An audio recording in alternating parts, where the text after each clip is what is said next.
नमस्कार. छातीत सारखा कफ जमतोय का?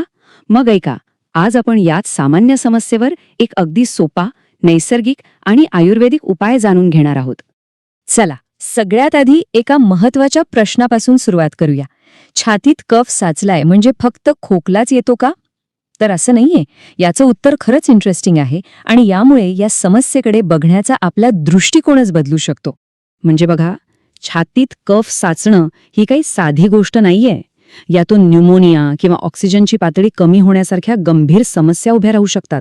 आणि हो, विशेषतः लहान मुलं, घरातली वृद्ध माणसं किंवा ज्यांची प्रतिकारशक्ती कमी आहे ना, त्यांच्यासाठी तरी खूप मोठी चिंतेची बाब आहे. आणि गंमत बघा, खोकला हे काही पहिलं लक्षण नाहीये. खरं तर ते शेवटच्या टप्प्यातलं लक्षण आहे.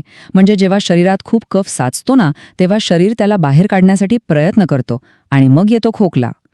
चला तर मग त्या आधीची लक्षणं कोणती आहेत ते पाहूया. तर ही आहेत ती सुरुवातीची लक्षणं. म्हणजे थोडंसं काम केलं तरी थकवा येतो, तोंडात सतत गोड चव राहते, श्वास घेताना कधीकधी शिट्टीसारखा बारीक आवाज येतो, घाम येतो तोही चिकट, आणि सुस्ती तर इतकी येते की सतत झोपून राहावंसं वाटतं. आणि सगळ्यात विचित्र म्हणजे भूक लागत नाही, पण जेवायला बसलं की मात्र पोटभर जेवण जातं.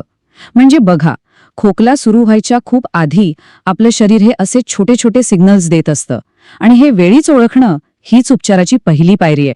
बरं, मग ही लक्षणं दिसू लागली तर उपाय काय करायचा? तर यासाठी एक खूपच प्रभावी आणि जुना आयुर्वेदिक उपाय आहे, तो म्हणजे ज्येष्ठमध. हे आहे ज्येष्ठमध. याला मुलेठी असंही म्हणतात. ही आहे एका रोपाची मुळी, जी चवीला अजिबात कडू नसते, उलट गोड लागते. आणि आपल्या श्वसन संस्थेच्या समस्यांवर तर ही अगदी रामबाण आहे असं म्हटलं जातं.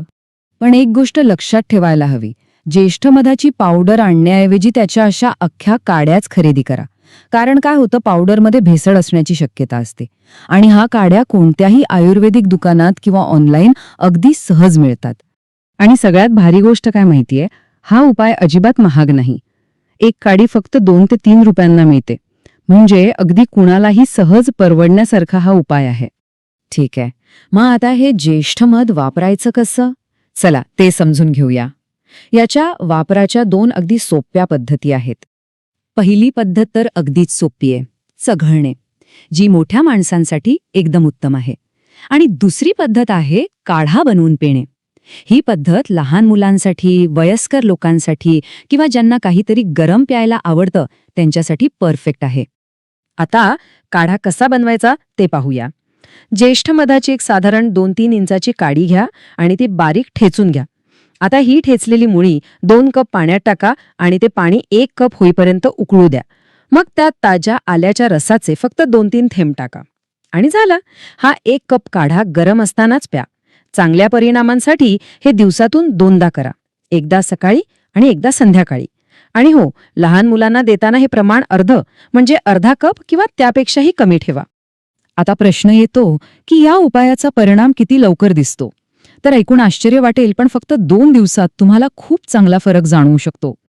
याचा सगळ्यात मोठा आणि महत्वाचा फायदा म्हणजे ऑक्सिजनच्या पातळीत होणारी सुधारणा. जेव्हा फुफ्फुसातला कफ साफ होतो तेव्हा साहजिकच श्वास घ्यायला सोपं जातं आणि ऑक्सिजनची पातळी पुन्हा नॉर्मल व्हायला मदत होते. फक्त ऑक्सिजनच नाही तर इतरही अनेक फायदे आहेत. छातीतला कफ तर पूर्णपणे निघून जातोच, पण त्यासोबत खोकला आणि घसादुखीपासूनही आराम मिळतो. कफामुळे आलेला ताप कमी होतो, थकवा जाऊन एकदम ताजातवान वाटायला लागतं. एवढंच नाही तर हे व्हायरल इन्फेक्शनशी लढायलाही मदत करतं आणि न्यूमोनियासारख्या गंभीर आजारांपासून बचाव करतं. म्हणूनच असं म्हटलं जातं की प्रत्येक घरात ठेवण्यासारखा हा एक सोपा, प्रभावी उपाय आहे. खरंच, ही एक साधीशी काडी संपूर्ण कुटुंबाला छातीतील कफासारख्या त्रासापासून सुरक्षित ठेवू शकते.